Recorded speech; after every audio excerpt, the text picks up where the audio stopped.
வேலைக்காக ஊரு விட்டு ஊரு வந்து அம்மாவோட சமையலை ரொம்ப மிஸ் பண்ணேங்க. ஹோட்டல் சாப்பாடு சாப்பிட்டு சாப்பிட்டு போர் அடிச்சு ஃப்ரெண்ட்ஸோட சேர்ந்து செஞ்சது தாங்க இந்த வெஜிடபிள் பிரியாணி. இருக்கிற பசியில இந்த மாதிரி முட்டை கூட வெஜிடபிள் பிரியாணி சாப்பிடும்போது 2 பிளேட் காலி ஆயிடுங்க. ஒரே குக்கர்ல வெஜிடபிள் பிரியாணி செய்யலாமா?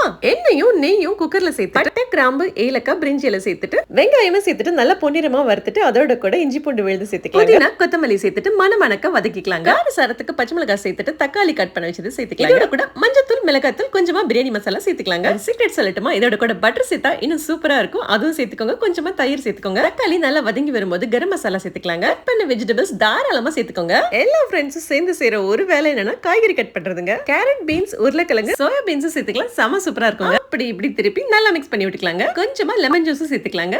இப்போ தேவையான அளவு தண்ணி ஊத்திட்டு 1/2 மணி நேரம் ஊற வச்ச பாஸ்மதி ரைஸ் சேர்த்துக்கலாங்க. எக்ஸ்ட்ரா மணத்துக்காக கொஞ்சமா நெய், பிரியாணி மசாலா, கொத்தமல்லி, புதினா சேர்த்துக்கலாங்க. தக்காளி சேர்த்துட்டு 2 விசில் விட்டு எடுத்துக்கலாம். விசில் வர நேரத்துல முட்டை தொக்கு ரெடி. வீடியோ பிடிச்சிருந்தா மறக்காம சப்ஸ்கிரைப் பண்ணிக்கோங்க. மீண்டும் சந்திப்போம்.